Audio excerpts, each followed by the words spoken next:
Okay, this is being recorded now. Okay. All right. So thank you again, ladies, for being here. What I'm going to do is take you through the entire process of researching and writing and submitting your critical assignment on genocide. So let me begin with an overview of what your paper will look like. You have this in your instruction packet. So what you're going to be doing is writing a 5-section paper. It's going to be like 5 individual essays put together into one paper. Each section addresses particular information about the genocide you're studying. So in section 1, you're going to be talking about what were the underlying causes that led to the genocide. And in your first sentence, or somewhere in your first paragraph, you're going to identify all of the underlying causes that led up to the genocide. So that first sentence will probably be written after you write section 1, and you can see all the underlying causes. And then at the beginning, you'll go back and say the underlying causes for this genocide were A, B, C, and D, whatever you determine the causes were. Section 2 begins with the actual start of the genocide. And in section 2, which is during the event, you're going to describe the conditions of the people who were affected by the genocide, the victims, and the impact that the genocide had on them and their culture. You'll also look to see if there were any people who stood by and just watched, or people who resisted the injustice or helped rescue any of the victims. You'll also include in this section how the United States responded to the genocide that was occurring. Okay. Section 3 moves into the immediate aftermath of the genocide. What happened when it ended? What factors helped bring it to an end? And what happened to the survivors right after the genocide ended? Describe and discuss their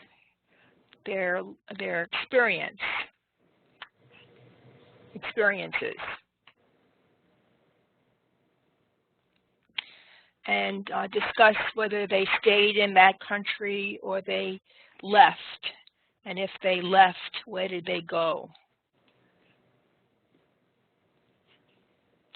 And in section 4, you're going to look at the current events, the current situation relating to the genocide or any of the survivors of the genocide. So current events should be something that occurred within the past couple to 2 to 3 years. So when you pick your source, your news source, you need to make sure the date is current, that you're not looking at the immediate aftermath, but you're really looking at as close to today as possible. So the difference between Section 3 and Section 4 is that Section 3 could be much longer, depending on how many years it's been since the genocide ended. Let's say it ended in 1945. Then Section 3 would cover 1945 up until maybe the year 2000. And Section 4 would cover 2017. And Section 5, this section, you're going to have two parts. 5A, you're going to read the article, the required reading by Rummel. You can find it on Canvas in the required reading module. And you're going to apply what you learned about his concept of ethnic cleaning and democide. That's spelled D-E-M-O-C-I-D-E. Democide is a special kind of genocide, which is perpetuated by a government on its own people. It's a genocide by the government on its own people. So a current example of that may be what is occurring in Syria today. Is a genocide of the Syrian people occurring that's being instigated or caused by the leader of Syria. That's just an example. But you're going to look at the genocide you studied and figure out whether it was a democide or not. In other words, if the government had an involvement in it, then it would be a democide according to Rummel's definition. But also decide whether it's an example of an ethnic cleansing or not. And describe your the genocide and answer the question of whether it was an ethnic cleansing or it wasn't an ethnic cleansing. In Part B of Section 5, you're going to reflect on your study of this genocide and answer those questions, which is your personal reflection. So you really can't lose points on that because it is what you are thinking about your research. So those are the 5 components of the research, and there's also going to be a bibliography. So this slide kind of condenses what I just said to you. I gave you a lot of detail before, but what I'm looking for in each section is that you have a lot of clarity and that you are addressing what needs to be addressed in each section. So remember, Section 1 is before the event, events that led up to the genocide. Clearly state all of those factors that came together to lead up to the genocide in the first sentence. Because you're talking about the past, this section should be written in the past tense. Content, in other words, the information, the accuracy of the information that you're getting from the sources that you're using, and the clarity of how you are communicating that information is crucial, is important. So this is not an opinion piece. So you need to research and find out what was going on in the political context, or the economic context, or the social context of the country that fed or led into the genocide. Refer back to the presentation that I did on the Holocaust a few weeks ago. And I showed you in those slides what kind of content may be included in the study of that particular genocide, as an example.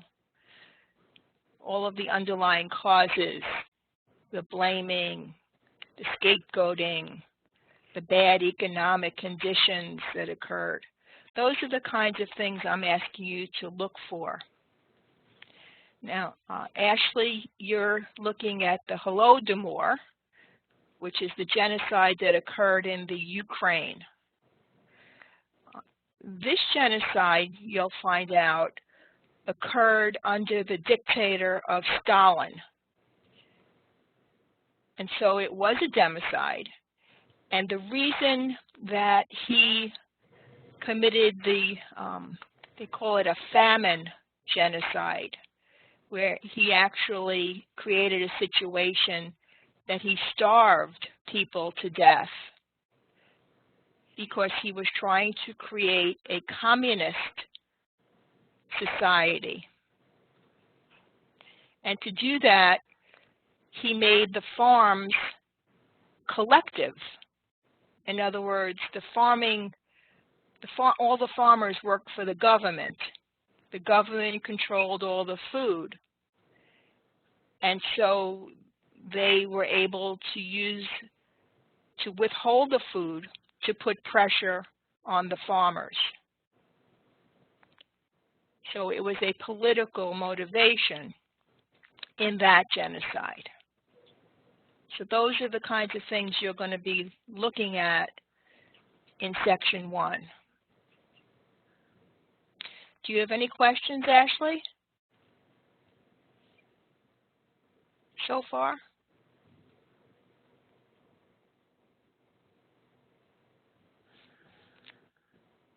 I'm going to turn your mic on.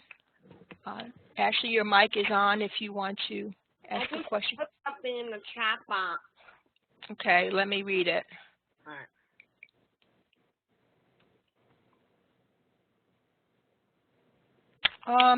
I don't see. I asked, what is famin? I don't know how to say it. F-A-M-I-N-E. Famine. Famine. Famine. Right. Oh, no. It's okay. like starvation.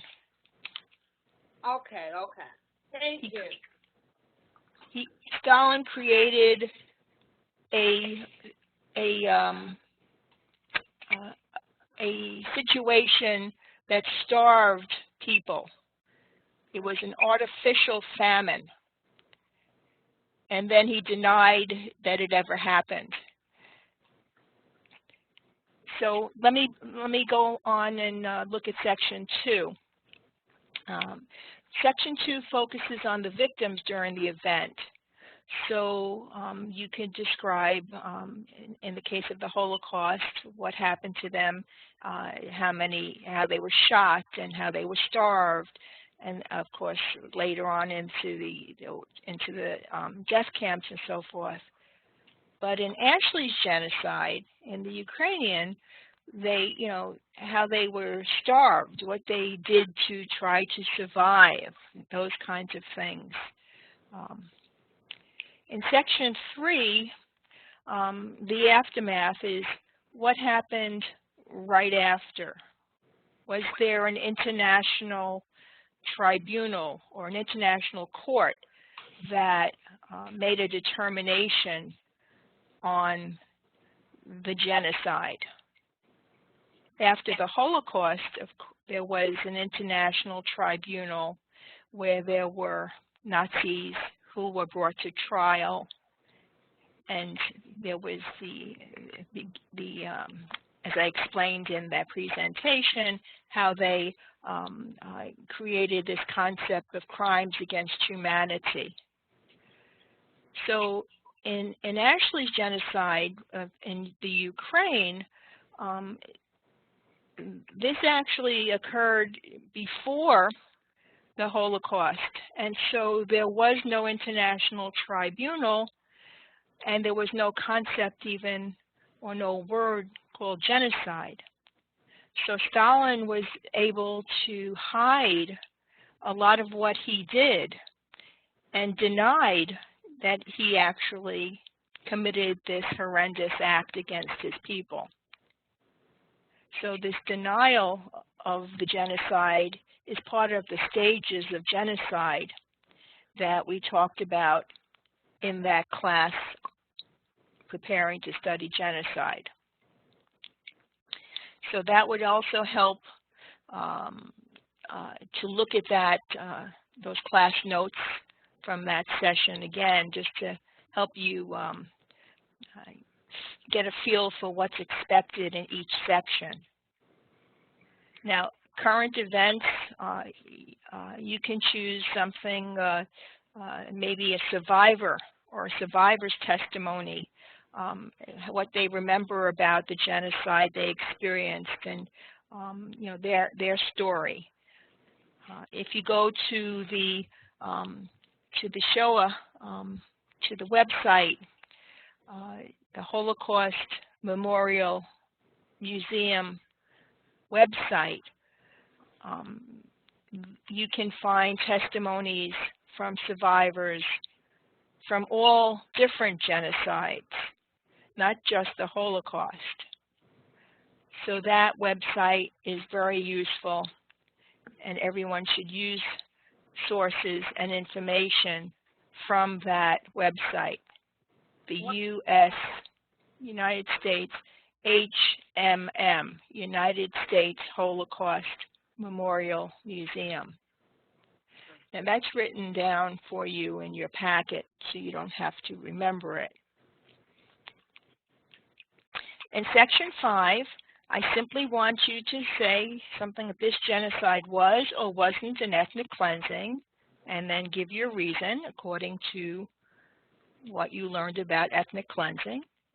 And then say this genocide was or wasn't a democide because, and then relate to Rummel's article.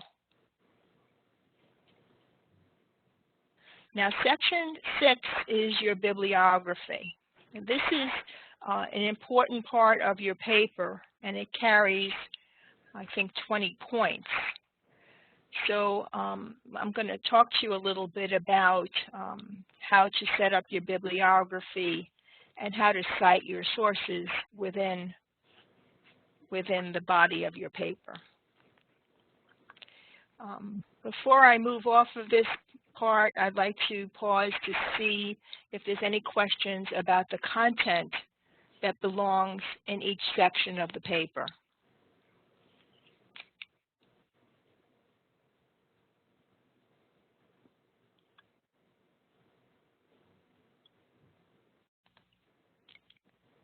Charlie, do you have a question? Yes. Okay, your mic is on. Okay, so I would like to know, like, how much information and how is everything supposed to be put together? Because Joe and I were talking about it yesterday, and you can go as far back to the Egyptians based on, like, the beginning of the Holocaust, like with, I'm saying... No, you wouldn't go back to the Egyptians. No, certainly not. It would just be the beginning of, or after World War I, so to speak. Well, yeah. Okay. It really started occurring after World War I. However, the anti-Semitism that kind of fueled the Nazi movement was age-old. The anti-Semitism that he built on went a long time.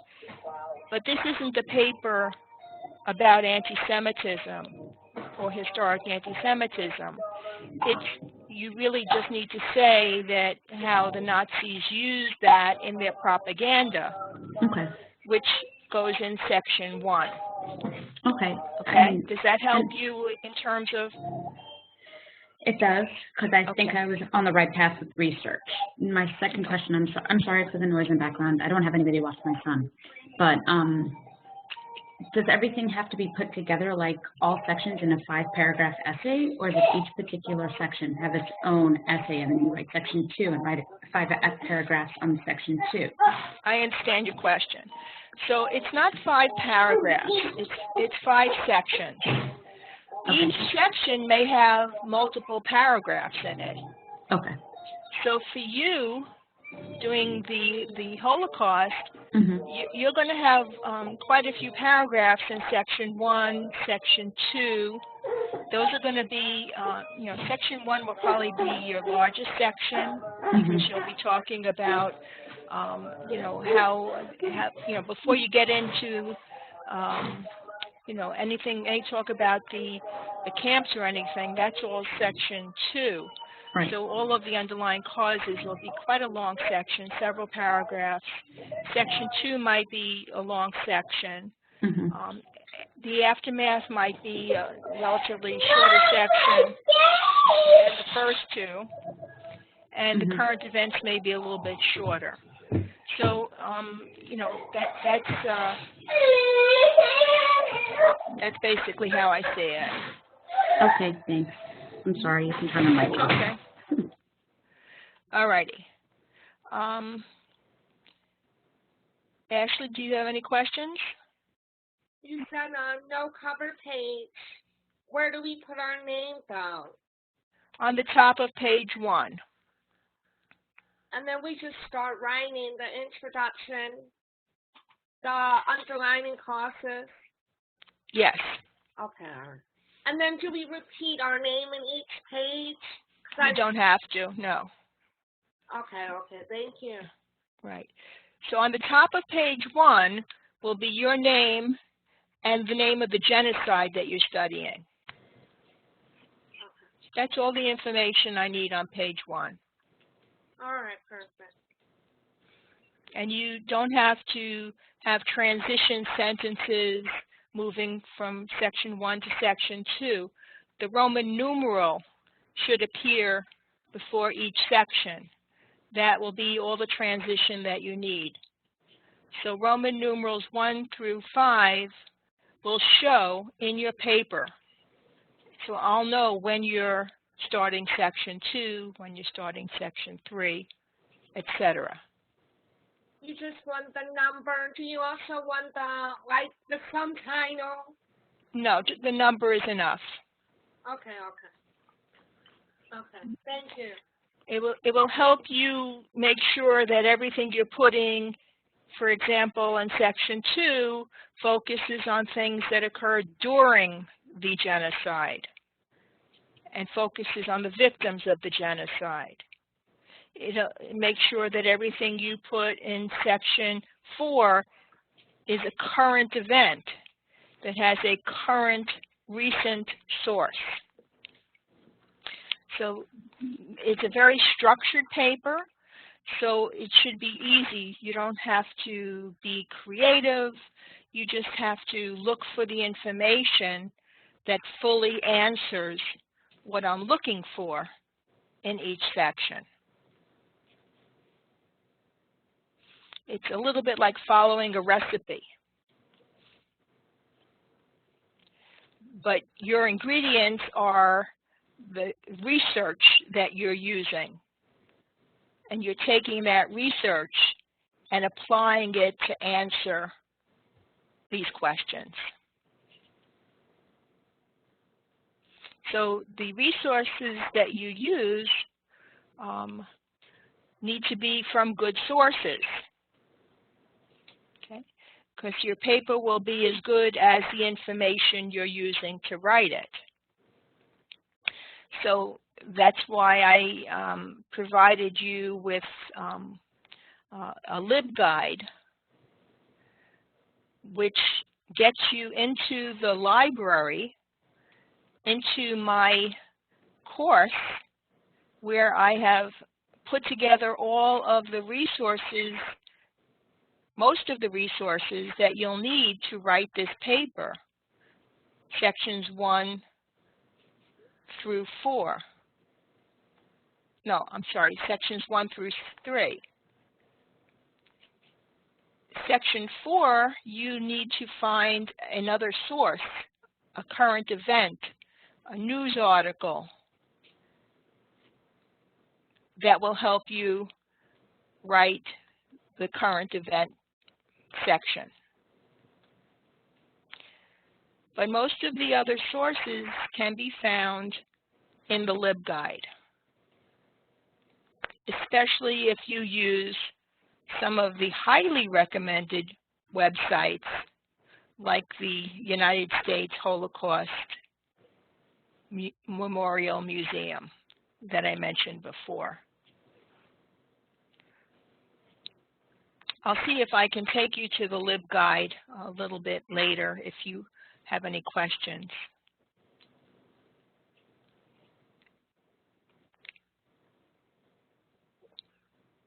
Okay, so after you are sure that you have good content, good sources, and you're going to be listing them in your bibliography, you want to make sure that your paper is organized and clear, that you have good grammar, good form, good structure, and you adhere, you stick to the word limit.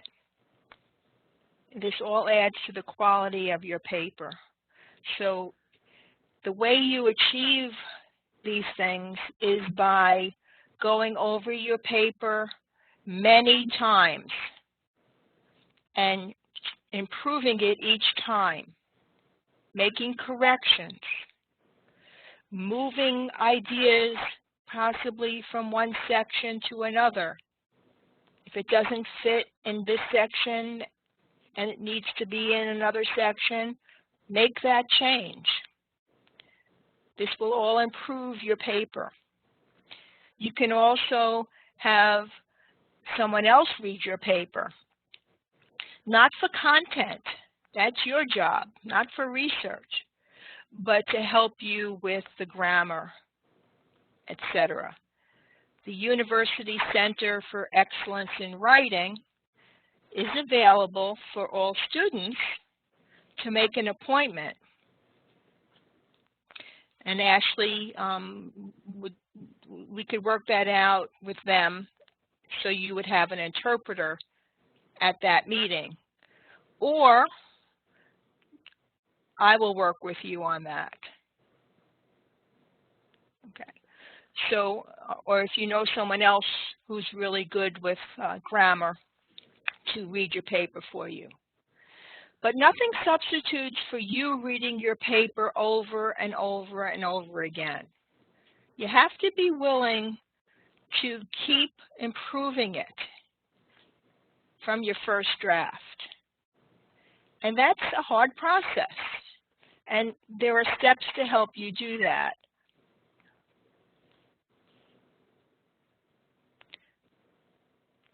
Let me just see. So here is the page that talks about the LibGuide.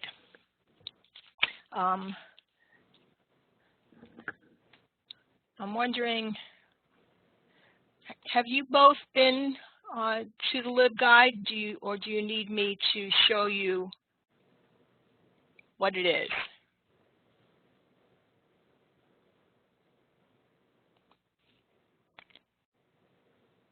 Ashley, your mic is on. I have a question about this. When I was looking on my genocide, the researchers want to go through. Page says not found, or it must have been deleted. Like the articles and ebooks, it said it's not found. Sometimes that happens, but make sure you're using Google Chrome. Yeah. Make sure you're using Google Chrome or Firefox, but Google Chrome is the best.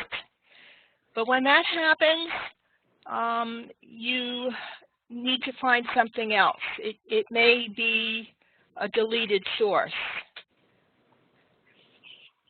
But you will find, if you go to one of the websites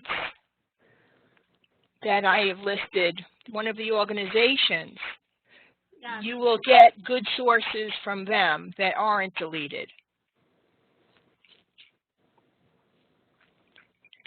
So are you having trouble getting the resources that you need?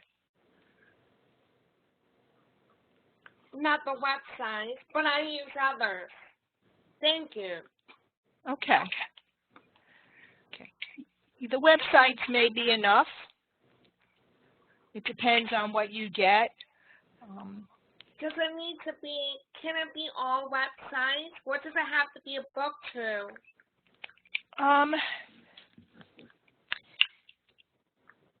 It depends on the website. You know, ebooks are fine, they're good, but depending on the mix of sources that you get, if you get something that can help you write each of those sections of the paper, then you're probably okay.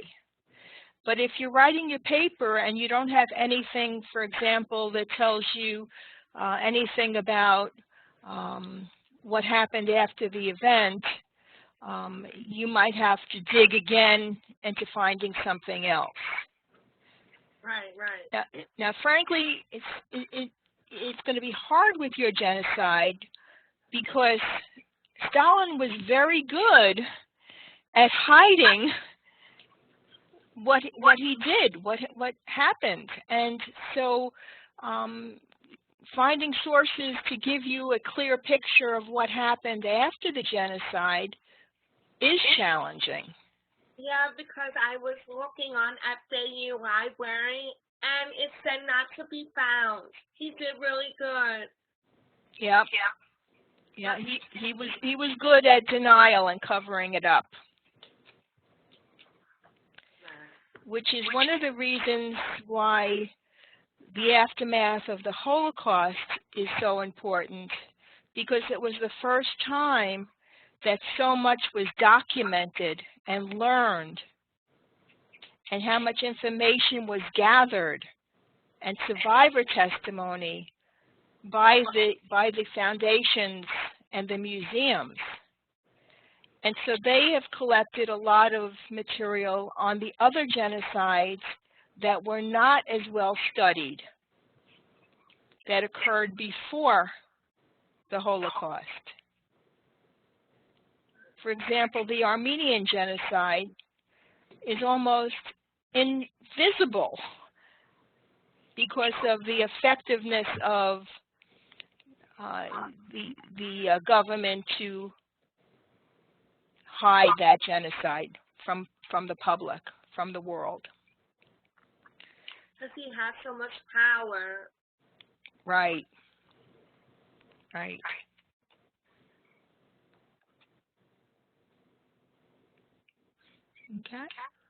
Any other questions? No, that's good. Thank you. Mm-hmm. So Ashley, I encourage you to send me your bibliography when you construct it, and a section or two of your paper, so I can make sure you're on the right track. And if I see any additional sources that I can recommend, I'll suggest them. Or you could tell me what it is you feel you need. So I'll work with you on that. Thank you. I'm not going to use like Wikipedia. Oh no. No Wikipedia. Right. So here is what scholarly sources would look like.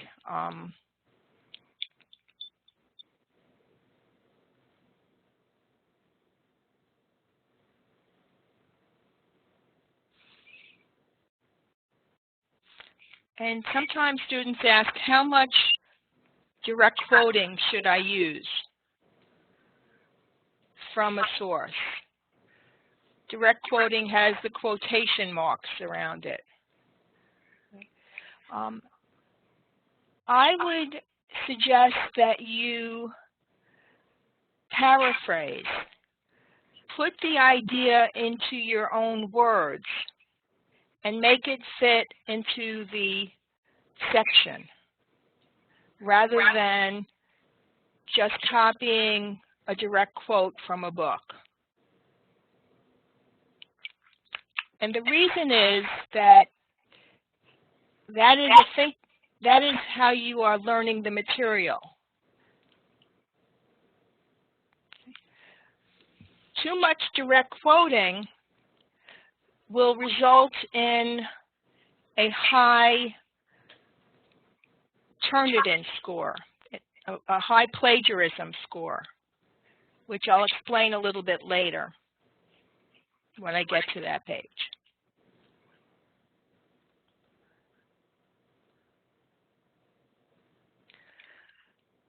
Again, this is talking about the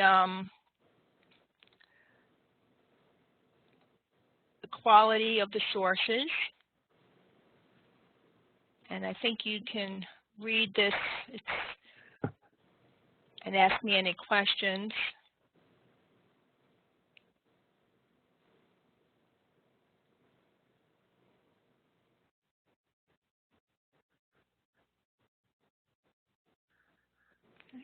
I'm going to move on, if I may.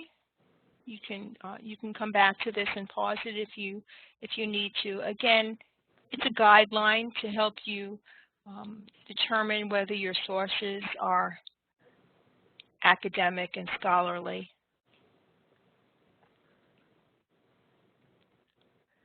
Again, when you're looking at your sources, this will help you determine if the sources are credible, if they're good sources for your paper. This is scholarship. This is academic writing. And this is why Wikipedia is not a good source, because it can't do these things.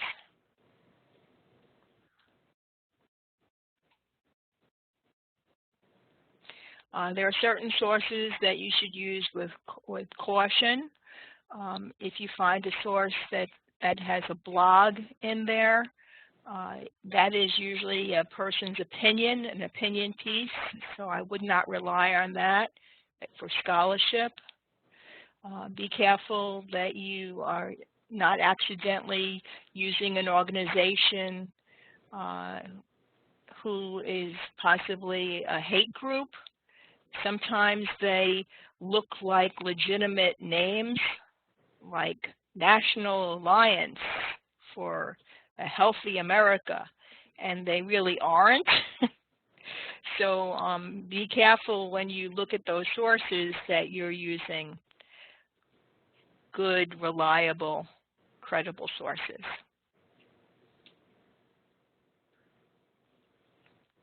Again, I encourage you to try the FAU library as a first attempt. This is a snapshot from our Canvas site, and it'll show you the resources that you have in this module called Critical Assignments. There are required readings and articles at the bottom under the heading Required Readings for Genocide. And then at the end, it's not active yet, but I will open up the links for the critical assignment and for live text. They're not open for you yet because I don't want you to submit them too early. I want you to go over your paper quite a few times before you finally submit it and go over your bibliography and your structure. But everything is really there for you to help you write your paper. And remember, in the beginning, it's going to seem overwhelming. It's a lot of information to organize. But the best thing to do is to take it sentence by sentence and really analyze each sentence and make sure that it's clear, that it's cited, and that it fits in the section heading. So here is an example of how to paraphrase and cite. Plagiarism is using someone else's words without giving them credit, without citing their name. Okay, that's like stealing their words. Paraphrasing is putting someone else's words or ideas into your own words. But because it's someone else's ideas, someone else's research, then you need to still give them credit by putting an in-text citation. And that's the way you avoid plagiarism. If you do use direct quotes, your citation has to include a page number. So that's another reason why I say to limit or avoid direct quoting and to paraphrase instead.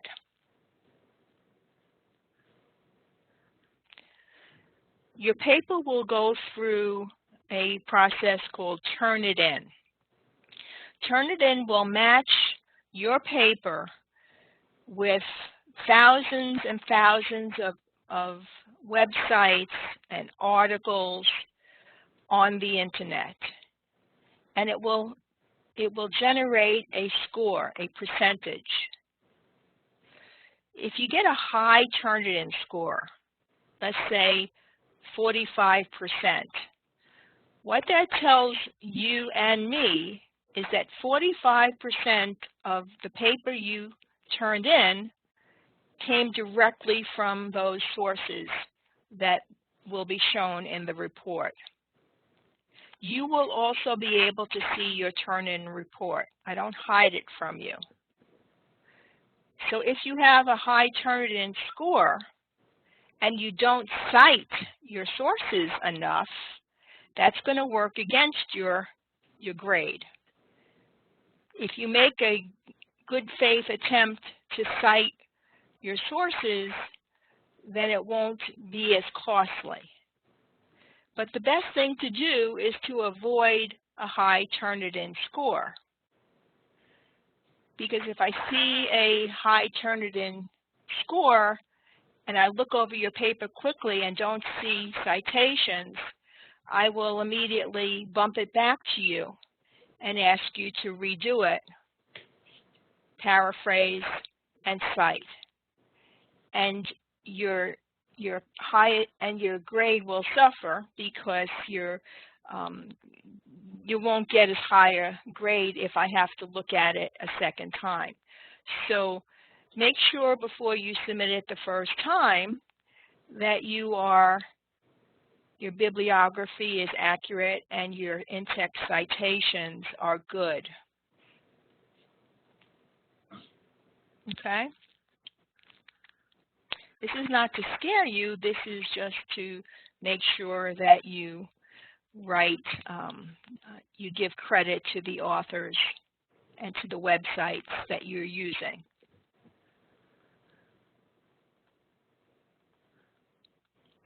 Okay, so a big part of this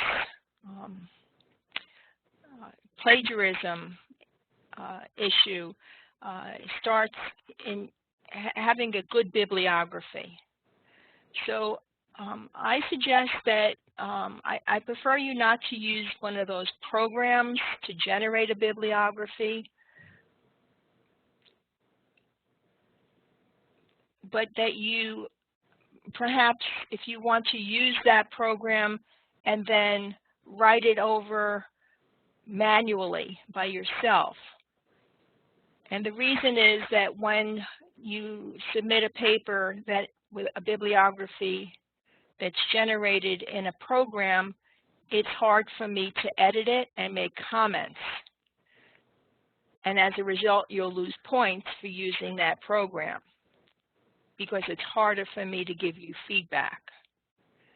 So to avoid losing points unnecessarily, write your own bibliography manually. and you can follow the examples that I gave you in the instruction packet.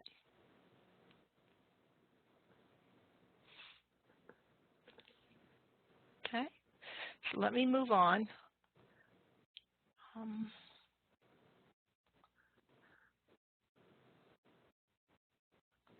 Okay, so now we'll bring it up to the stage where you're getting ready to submit your paper, to finalize and edit your CA. Ashley, do you have a question? Interpreter has a question. Oh, okay. How long is this session? It was supposed to be an hour, but we didn't get started right away. That's why I was scheduled for a specific time here, and we're going over that time, so I just wanted to be But we didn't. But you weren't there until 1:20 is why. They were trying to set up the system. Well, I need you to, can you stay until the end of the session? I mean, it was supposed to be. I can stay, but there's a cost associated with it. Okay. But the session, but you weren't there actually to start the session until 20 after 1, right? Or 1:15. I came here and they were still working.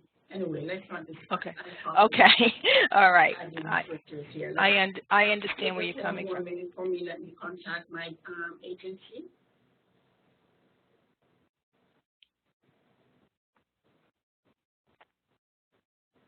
Can we do that afterwards, simply because this is being recorded and I don't want to lose too much time?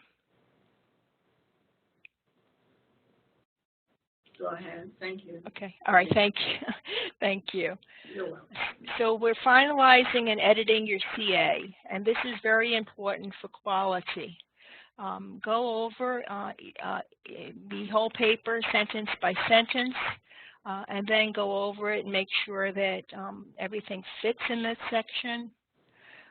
Go over it another time for grammar and spelling. Do a word count. Your word count should be between 1650 and 1750 words. And that does not count your bibliography. Make sure your sources are cited accurately.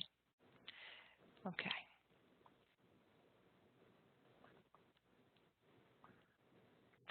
So when you are editing your own work, make sure that you review the themes, what is supposed to go in each section.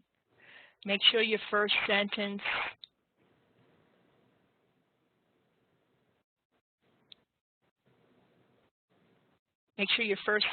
reflects the underlying causes.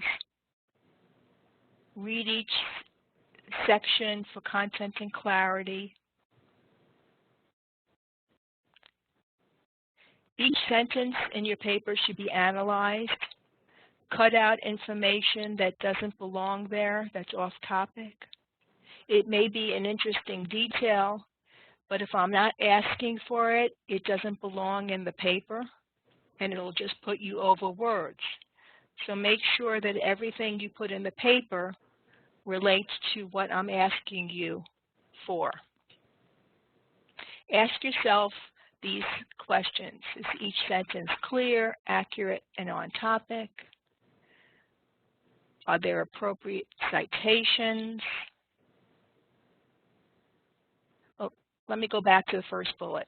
Is each sentence clear, accurate, and on topic? Does this sentence address the theme of this section? Is it on target or too much detail?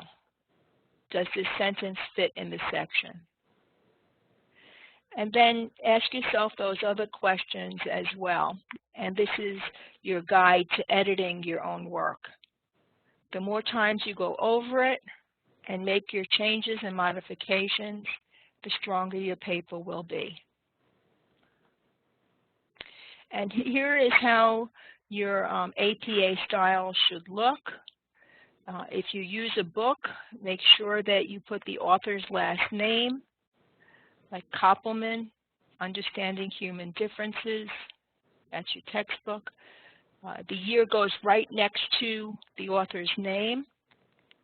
And when you cite something from that book in your paper, you would cite it using the author's last name, Koppelman, and the year, 2013, for example.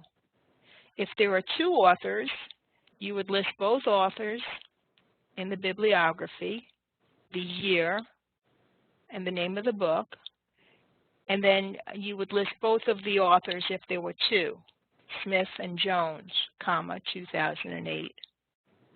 Or if there are more than two authors, you only need to say Smith et al., which means and others, 2008. You would put a page number in there if it was a direct quotation. When a source does not have an author listed, you must use a hashtag and a number sign. And in the body of your paper, you would cite with the hashtag and the number and the year. Years are very important in every source you list in your bibliography. Even internet sources must have a year of the article. If you have an author's name from the internet, make sure you include the author's name. So for example, you might go to the internet and find an article that has an author's name. So in that case, you would need to put the hashtag, the number, the author's name, the year, and the link to that article. Everything you put in your bibliography that comes from the internet must have a link that I can access the source.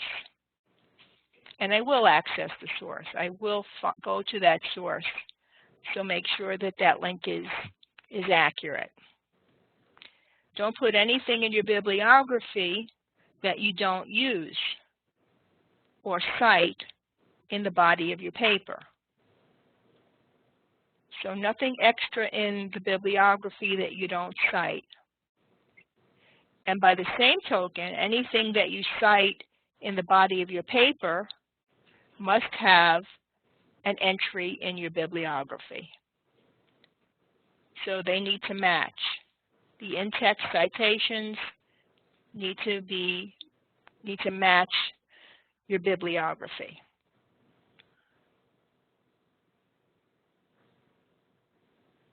And how much you cite in the body of your paper. You don't need to keep citing the same source over and over and over again after every sentence. But roughly every paragraph or two should have a in-text citation.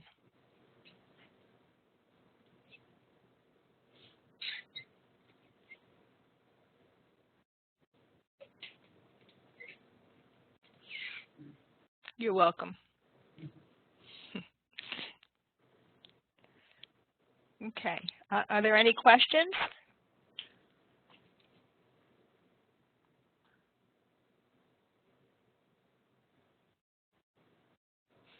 Again, this just shows you more information about what I was telling you, how to cite with the hashtag, the number 1, and then in the body of your paper, how the in-text citation would look, internet number 1, and then the year.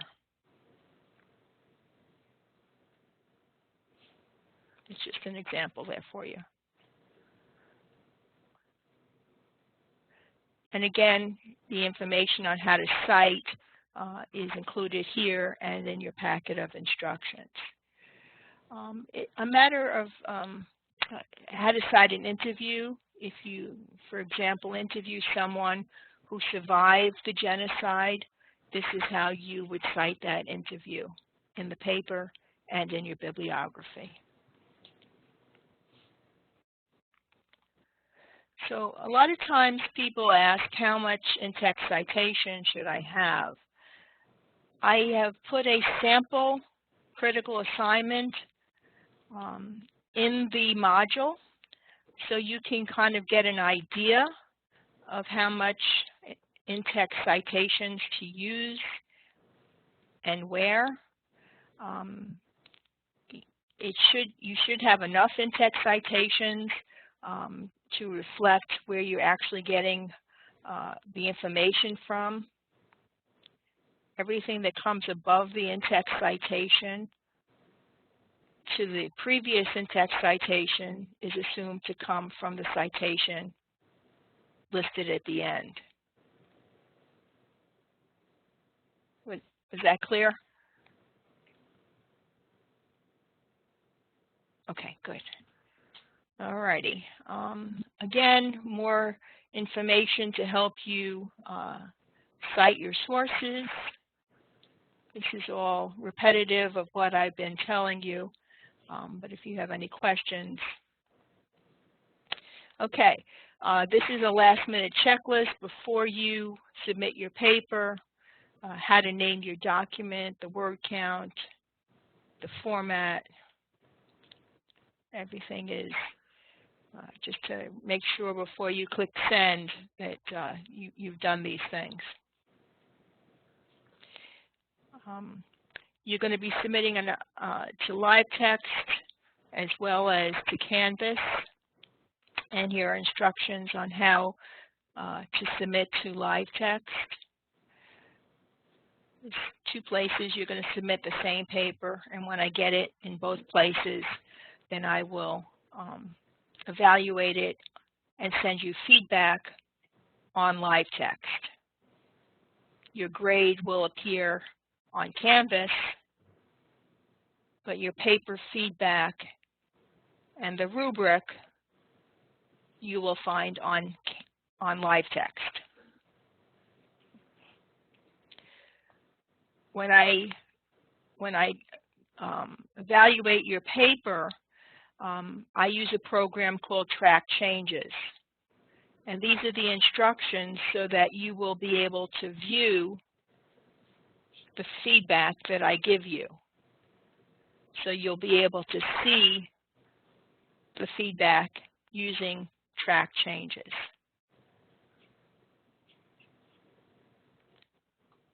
Okay, so now I've been through the slides. I'd like to hear from you in terms of any questions you might have.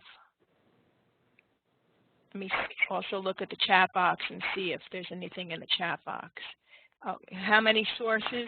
Generally, you're not going to be able to write a paper with this many points, Sharni, without, I would say, 5 or 6 sources. But you know, if you have less than that, you may, you know, especially for the Holocaust, I think you're going to be missing some stuff. So I would say at least 6. For the Ukrainian genocide, I think 5 to 6 will probably cover it. Joe didn't receive the link. That's too bad. That's too bad. Okay, any other questions?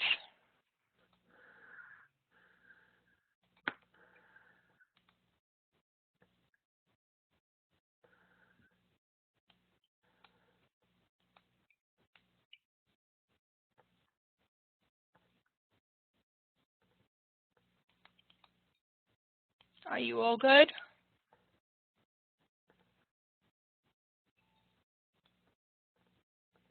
Okay, I think we got a chat message. Let's see. Sharni, you good? Okay. Ashley, any questions? It's good. I'm ready. Okay. Okay, so where are you, if you could tell me where you are on your paper, Ashley? Give me an idea of where you are.